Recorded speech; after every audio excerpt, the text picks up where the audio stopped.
한국 아파트에 처음 들어간 탈북민이 가장 먼저 한 행동이 뭔지 아십니까? 밤중에 혼자 11층 계단을 오르내리면서 쓰레기장에 버려진 소파와 매트리스를 날랐습니다. 여러 번을 혼자서. 그리고 그게 그날 밤의 집들이었어요. 우리 눈엔 폐기물이고 그분 눈엔 재산이었던 겁니다.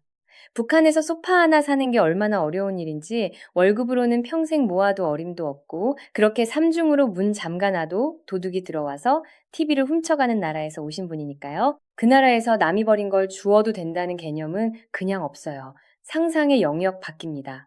오늘 이야기는 탈북민의 적응 수기가 아닙니다. 탈북민이 한국 일상에서 받은 충격을 추적하다 보면 우리가 평소에 한 번도 질문하지 않았던 것과 마주치게 됩니다. 70년 분단이 사람에게 정확히 무엇을 빼앗았는가, 그리고 그 비용을 지금 이 순간에도 누가 치르고 있는가, 그걸 오늘 짚어보겠습니다. 2015년 10월입니다. 한 여성의 언니, 그리고 12살짜리 조카, 언니 딸 둘을 데리고 북한을 떠났습니다. 두 달 뒤인 12월 24일 본인은 한국에 도착했어요. 두 달 만에.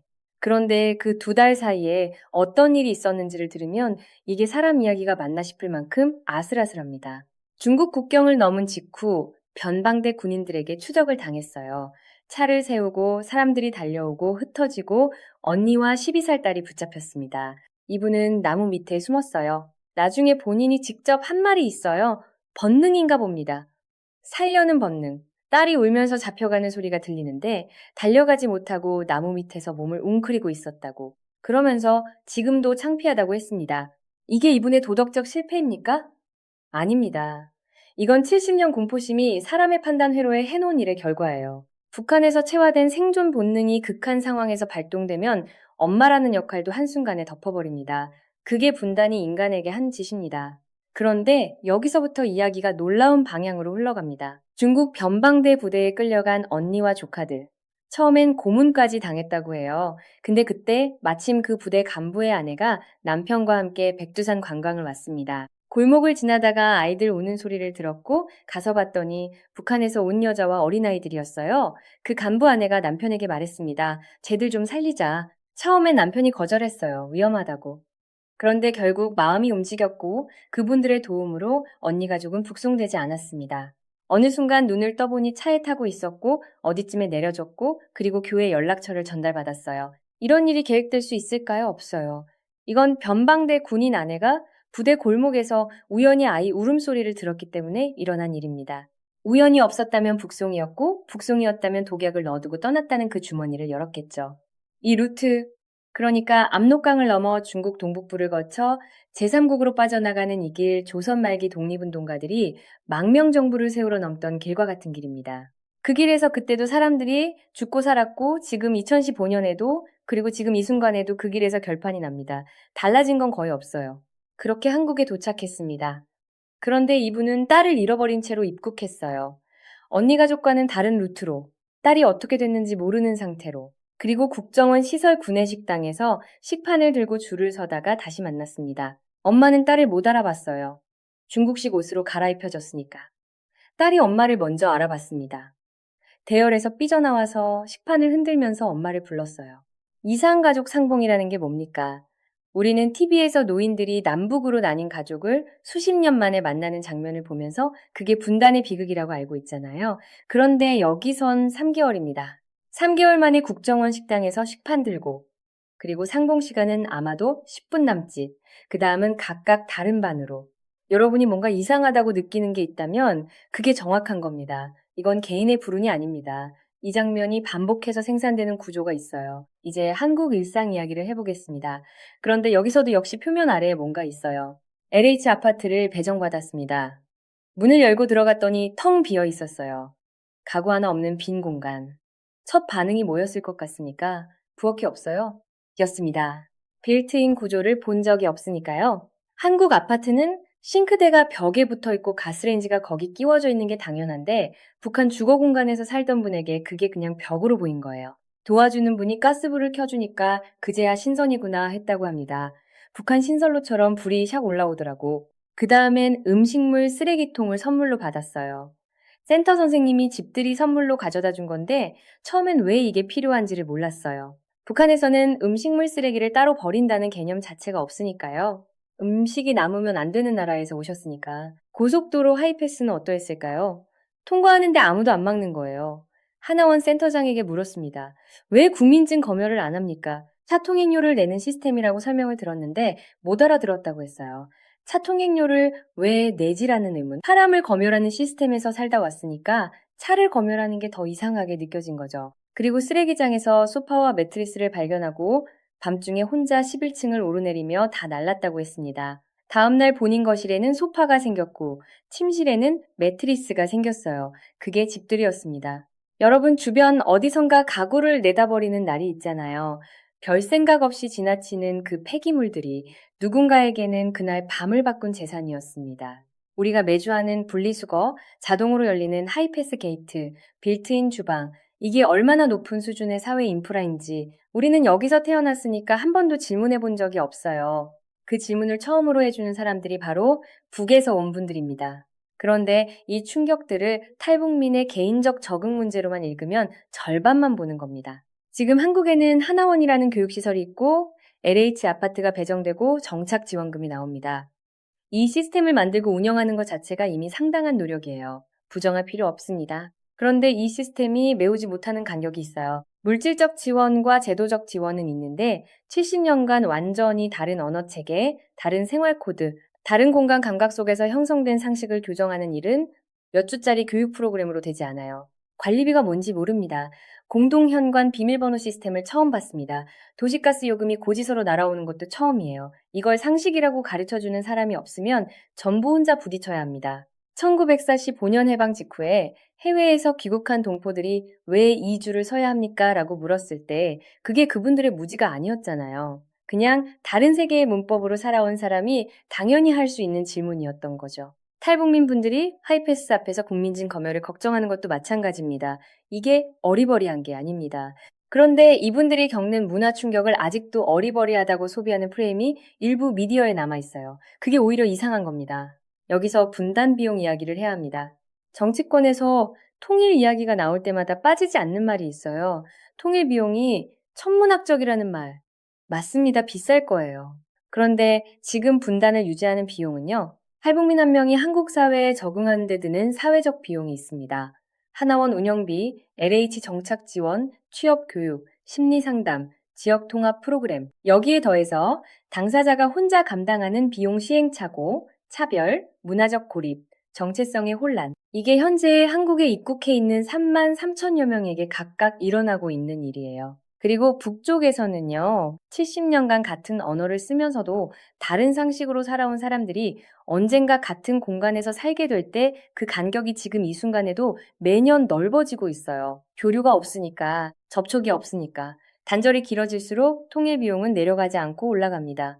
이재명 정부가 남북관계 복원을 추진하는 방향성의 핵심이 여기 있어요. 대화 채널을 열고 인도적 교류를 재개하고 접촉면을 늘리는 것, 이건 퍼주기가 아니에요. 분담 비용을 더 이상 방치하지 않겠다는 계산입니다. 반면 전 정부가 한 일을 기억해보면 남북 연락 채널이 완전히 끊겼고 이산가족 상봉도 중단됐고 남북관계가 사실상 단절 상태로 굳어졌습니다. 그 기간 동안 분담 비용은 계속 쌓였어요. 그게 누군가의 북쪽 가족을 더 오래 못 만나게 했고 누군가의 적응 간격을 더 크게 만들었습니다.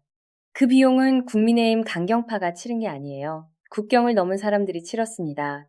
분단의 비용은 항상 약한 쪽이 먼저 더 많이 치릅니다.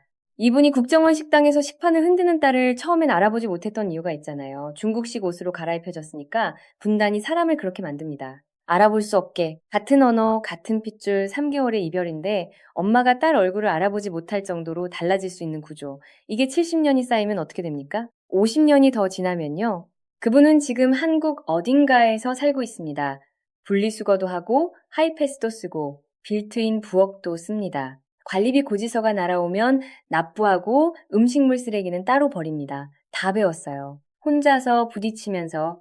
그런데 그분이 배운 건 단순한 생활 요령이 아닙니다. 그분은 70년 분단의 간격을 자기 몸으로 메운 겁니다. 밤중에 혼자 11층 계단을 오르내리면서 소파를 날랐던 그 첫날 밤. 그게 통일이 무엇인지를 가장 정확하게 보여줍니다.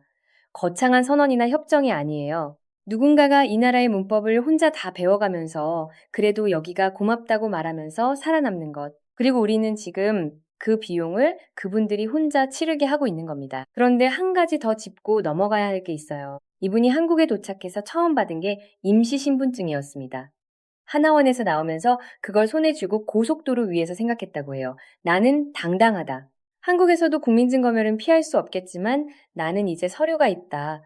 그 마음으로 하이패스 게이트를 통과했는데 아무 일도 없었어요. 이게 웃기는 장면처럼 들릴 수 있어요. 그런데 저는 이게 굉장히 무거운 순간이라고 생각해요. 북한에서 30년, 40년을 살면서 몸에 새겨진 감각이 있잖아요. 검열당하는 것, 신분을 증명해 움직일 수 있는 것, 이동 자체가 허가의 대상인 것. 그게 체화되면 하이패스 게이트가 열린다는 게 그냥 열리는 게 아니에요. 거기 서서 긴장하게 됩니다. 우리는 그 게이트를 생각도 안 하고 통과해요. 너무 당연하니까. 그 당연함이 어디서 왔는지를 우리는 한 번도 질문하지 않았습니다. 탈북민이 한국에 오면 6개월 정도는 멍한 상태라고 하더라고요. 이분도 그렇게 말씀하셨어요. 지하철에 사람이 너무 많아서 혼기증이 난다고. 따뜻한데 갑자기 오니까 적응이 안 된다고. 그 6개월이 지나면서 조금씩 실감하는 거죠. 아, 여기선 이렇게 사는 거구나. 그 실감의 과정이 이 사회의 수준이 어느 정도인지를 역으로 보여주는 지표이기도 해요. 우리가 당연하게 생각하는 것들이 사실은 당연하지 않은 것들이었다는 걸 탈북민 분들이 살아있는 비교 기준으로 알려줍니다. 그런데 주류 언론이 이 이야기를 어떻게 다루는지를 보면 흥미롭습니다. 탈북민 관련 보도가 나올 때 두 가지 프레임이 반복돼요. 하나는 극적인 탈출 서사, 다른 하나는 적응 못하는 모습에 어색한 웃음. 이 두 가지 사이 어딘가에서 왔다 갔다 하는데 정작 이분들이 살아있는 증거로서 보여주는 구조적 의미, 그걸 짚는 보도는 드뭅니다. 왜일까요?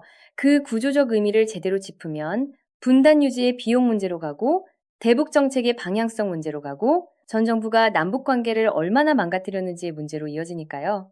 거기까지 가면 불편해지는 쪽이 있습니다. 이분이 마지막에 한 말이 있어요.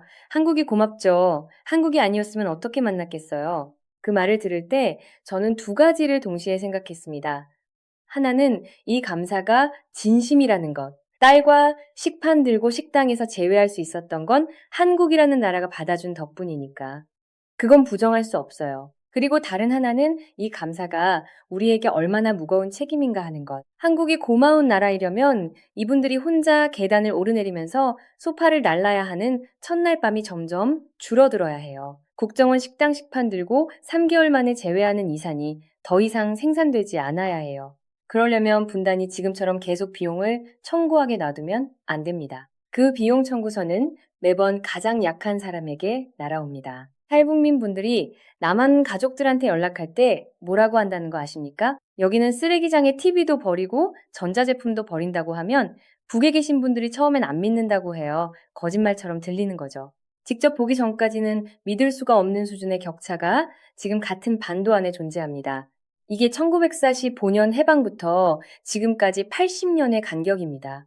그 간격이 만든 상식의 차이가 같은 언어를 쓰는 사람들 사이에서 저건 거짓말이라는 판단을 만들어냈어요. 이게 계속 벌어지면 어떻게 됩니까? 10년 후에는요, 20년 후에는요, 여기서 잠깐 숫자를 하나 보겠습니다. 현재 한국에 정착한 탈북민이 3만 3천여 명입니다. 이분들이 공통적으로 겪는 적응 과정이 있고 공통적으로 맞닥뜨리는 간격이 있어요. 그 간격을 메우는데 투입되는 사회적 비용 하나원 운영, 정착지원금, 취업 연계 프로그램, 심리치료, 지역 적응센터 다 필요한 비용입니다. 아깝지 않아요. 그런데 이 비용이 왜 생기냐면 분단이 이 간격을 만들었기 때문이에요. 분단이 없었다면 이 간격도 없고 이 비용도 없습니다. 분단 유지의 비용을 탈북민 지원 예산에서 찾으면 보이기 시작해요. 연 수천억이 넘는 간접 비용이 지금 이 순간에도 청구되고 있어요. 그러면 통일 비용이 비싸다고 말하는 분들에게 이렇게 물어봐야 합니다. 현재 상태를 유지하는 비용과 비교해서 얼마나 비싼 겁니까? 그 계산은 해봤습니까? 문제는 분단 비용은 눈에 잘 안 띄게 분산돼요. 이산가족이 마지막으로 얼마나 많이 돌아가셨는지, 이분처럼 중국에서 몇 달을 목숨 걸고 이동해서 간신히 도착한 분들이 적응하는데 몇 년이 걸리는지, 북쪽에서 지금도 이 사회의 수준과는 전혀 다른 조건에서 살고 있는 2천만 명의 기회비용이 얼마인지, 이런 비용들은 GDP 수치에 잡히지 않아요. 예산서에 명시되지 않아요. 그러니까 통일 비용은 수백조인데 우리가 감당 가능하냐는 말만 반복되고 지금 매년 조용히 쌓이는 분단 비용 얘기는 없는 거죠. 이걸 지상파 뉴스에서 이 각도로 짚은 보도 보신 적 있으세요? 저는 거의 못 봤습니다. 이분이 처음 하이패스를 통과하던 날 손에 임시신분증을 꼭 쥐고 당당하게 통과하려 했다는 그 장면으로 다시 돌아가 보겠습니다. 그 손에 쥔 신분증이 뭘 뜻하는지 아십니까? 이 나라에서 당신은 존재한다는 증명입니다. 북한에서는 당신이 어디 있는지가 국가에 의해 관리되고 당신이 이동하려면 허가를 받아야 하고 당신의 존재는 체제가 허락한 범위 안에서만 인정됩니다. 그 나라에서 30년 넘게 살다가 처음으로 당신은 어디 있든 당신이다 라는 나라에 온 거예요. 하이패스가 열린 게 신기했던 게 아닙니다. 아무 조건 없이 열린 게 신기했던 거예요. 그 감각이 6개월에 걸쳐 서서히 몸에 스며들었을 거예요. 아, 이 나라는 이렇게 돌아가는 거구나. 사람을 검열하는 게 아니라 차 통행료를 내는 거구나. 쓰레기를 버리는 게 아니라 분리해서 내보내는 거구나. 그리고 여기선 버려진 소파도 가져가도 되는구나. 그 깨달음 하나하나가 새로운 나라의 문법을 배운 거고 그 문법을 배우는데 적어도 6개월은 걸렸습니다. 우리가 그 문법을 배운 건 태어나면서부터예요. 분리수거는 초등학교 때부터 배웠고 하이패스는 아빠 차 조수석에 앉아서 봤고 가스레인지는 엄마 옆에서 자연스럽게 익혔어요. 이게 교육인지도 모르고 배웠습니다. 70년의 분단이 만든 건 단지 다른 나라가 아닙니다. 같은 언어를 쓰는데 다른 상식을 가진 사람들을 만들었어요. 그리고 그 상식의 간격은 교류가 없으면 메워지지 않아요. 오히려 해마다 넓어집니다. 여기서 한 가지 질문을 던지겠습니다. 이 간격을 좁히는데 관심이 없는 쪽은 누구입니까? 남북 연락 채널이 끊겼을 때 어떤 일이 생기는지 우리는 윤석열 정부 5년간 보면서 이미 알았습니다. 이산가족 상봉제로, 접촉 채널 전면 단절, 대북 대화 의지 없음. 그 기간 동안 분단의 간격은 조용히 더 벌어졌고 탈북민 지원 현장은 오히려 더 복잡해졌어요. 만나지 못하는 시간이 길어질수록 적응 격차도 커지니까요. 지금 이재명 정부가 남북 관계 복원을 추진하는 건 그냥 유화 제스처가 아닙니다. 이 간격이 더 이상 방치되어선 안 된다는 판단에서 나온 방향이에요. 대화 채널을 열고 인도적 교류를 재개하는 것, 이게 퍼주기라는 말을 아직도 하는 분들이 있는데 그분들한테 물어보고 싶어요. 지금처럼 완전히 단절된 상태를 유지하는 비용은 누가 치르고 있습니까? 매번 같은 답이 나옵니다. 가장 약한 쪽이 치릅니다. 이산가족 어르신들이 치르고 탈북민분들이 치르고 그리고 북쪽에서 지금도 아무것도 모른 채 살고 있는 2천만 명이 치릅니다. 이분이 국정원 식당에서 딸을 못 알아봤던 그 3개월, 그게 우리에게 주어진 시간이기도 합니다. 분단이 사람을 얼마 만에 알아볼 수 없게 만드는지, 우리가 보고 있으면서도 계속 선택하지 않을 건지, 이 질문은 아직 닥치지 않았습니다.